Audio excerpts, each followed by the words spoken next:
नमस्कार. पुन्हा एकदा दीपाली सय्यद. खरं तर हे नावच प्रत्येकाला कोड्यात टाकणार आहे असं हायब्रिड नाव आहे हे दीपाली सय्यद. म्हणजे जिथे दीपांचा विचार असतो तिथे सय्यद नसतो आणि जिथे सय्यद असतात तिथे दीपांची आरास केली जात नाही. म्हणून दीपाली सय्यद या नावाविषयी मला थोडीशी नेहमीच अशी शंका वाटत असते की असं कसं.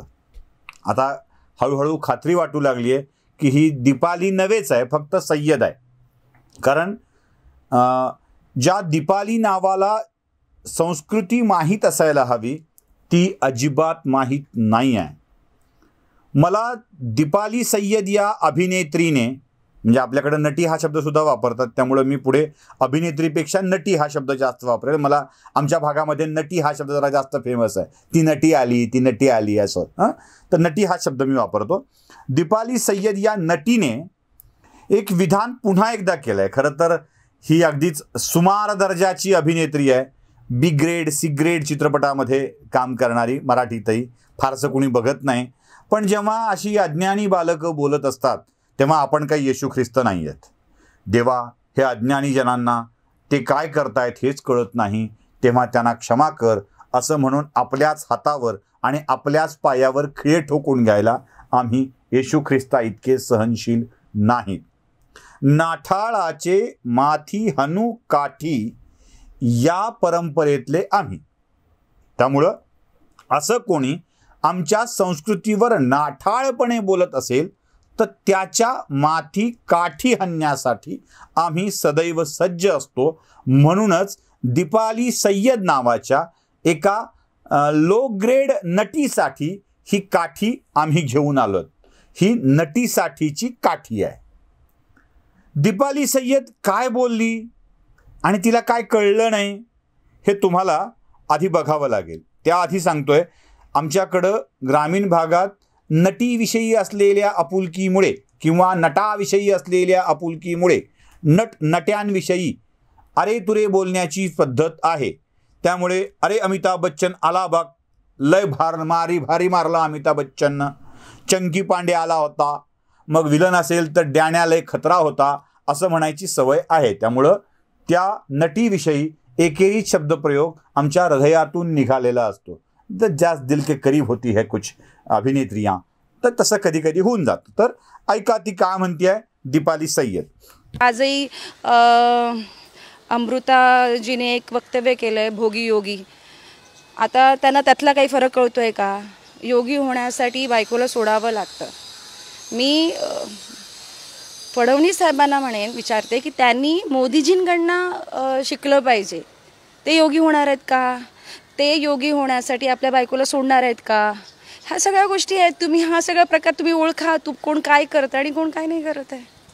आता या बाईचा राग मोदींवर असेल असो, या बाईंचा राग फडणवीसांच्या वरती असेल असो, या बाईंचा राग अमृता फडणवीसांच्या वरती असेल असो, कदाचित देवेंद्र फडणवीसांची पत्नी अमृता फडणवीस कसं काय म्हणून राग येत असेल असो, जो काही व्यक्तिगत, राजकीय, सामाजिक, जातीचा, धर्माचा जो काही व्यक्तींच्या वरती राग असेल तो असो, त्या बाईंचा राग त्या व्यक्तींच्या वरती आहे.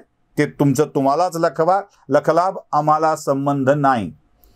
पण असं करता करता ही बाई इतिहासातल्या, धर्मातल्या सगळ्या शब्दांवरती चुकीचा शब्दप्रयोग करते आहे, चुकीचे अर्थ वापरते आहे आणि हे खूप वाईट आहे आणि गंभीर आहे. आता हे गंभीर असणं किती चुकीच्या पद्धतीनं होत आहे मी तुम्हाला सांगतोय. बघा, योगी हा शब्द वापरत तिनं सांगितलं की योगी म्हणजे काय? बायकांना सोडतात ते योगी असतात. आता बायकांना सोडणारा योगी असतो का? तर नाही. योगी तो असतो जो ईश्वराला आणि लोकांना जोडण्याचं काम करतो. बायकांना सोडणारा कोण असतो हे पण लक्षात घ्या. म्हणजे उगाच असं नको व्हायला संभ्रम की बायकाला सोडणाऱ्याला काय म्हणतात. म्हणजे ते नाना पटोलेंनी तो उभा केला होता बघा, मोदी, त्याला बायको सोडून गेली म्हणून लोक त्याला मोदी म्हणतात असं म्हटलं होतं. त्याचंही स्पष्टीकरण केलंय आपण. तर जो बायको सोडून निघून जातो तो संन्यासाश्रम घेत असतो. गृहस्थाश्रम सोडून संन्यासाश्रमामध्ये प्रवेश करत असतो. घराची जबाबदारी संपली की.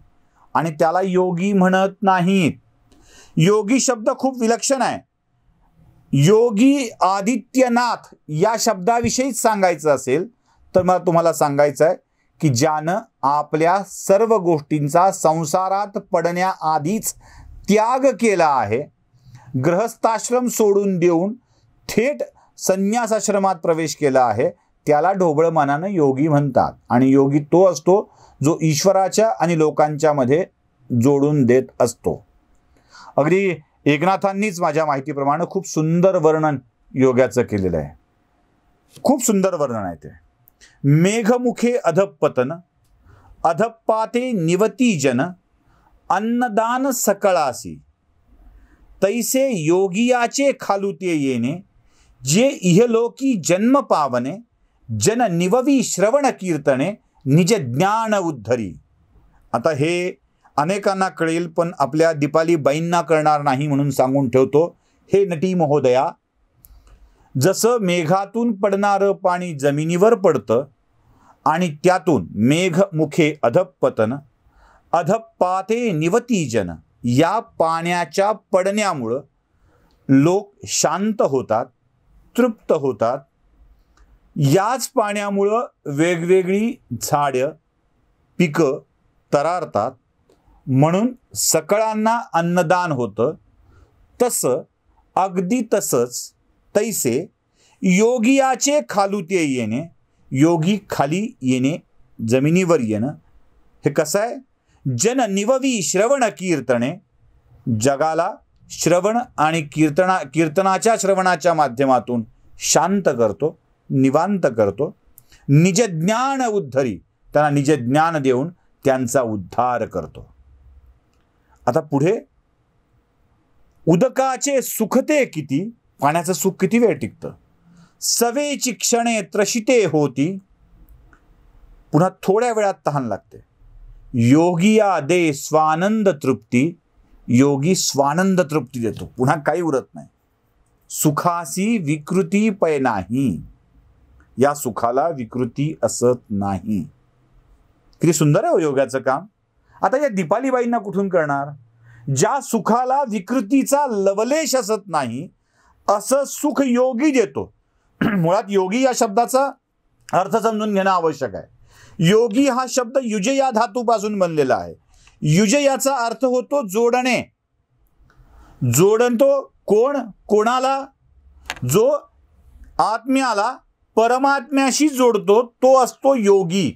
संधाता, वेल्डर, फिटर, दोघांचं एकत्रीकरण करणारा, आत्म्याला परमात्म्याशी जोडणारा. कोहम या शब्दाचं उत्तर देणारा, जोडून ठेवणारा, तो असतो योगी. तुम्हाला योगी शब्द कळणार नाही, कारण बायको सोडणं म्हणजे योगी हे त्याच्याच डोक्यात येतं ज्याला बायको सोबत असणं म्हणजे भोगी ही उपाधी मिळाली असते. राज ठाकरे काही चुकीचं बोलले नाहीत. कुठे योगी आणि कुठे भोगी. बायकोच्या आग्रहाखातर पद मिळवणारा असतो भोगी. दीपालीबाई, माहितीसाठी, बायकोच्या आग्रहाखातर पद उपभोगणारा असतो भोगी. अर्थात तुम्ही हे कुणाला लावून घेऊ नका. मी काही तुमच्यासारखं फडणवीसांचं आणि अमृता फडणवीसांचं नाव घेऊन बोलत नाही आहे. मी जरा भोग्याची व्याख्या तुम्हाला सांगतोय. योगी काय हे सांगितलं, आता भोग्याची व्याख्या काय ते सांगतोय. बायकोचं ऐकून पद भोगणारा असतो भोगी. बायकोच्या घरच्या माणसांना लाभ मिळावे म्हणून आपलं पद वापरणारा असतो भोगी. बायको सांगते म्हणून आपल्या अधिकाराचा वापर करून आपल्या अधीनस्थ असलेल्या व्यक्तींच्या ऐवजी आपल्याच पुत्राला पद देतो तो असतो भोगी. बायकोशिवाय कुठेही जात नाही अथवा बायकोच्या सल्ल्यानेच राजकीय सामाजिक कार्य करतो तो असतो भोगी.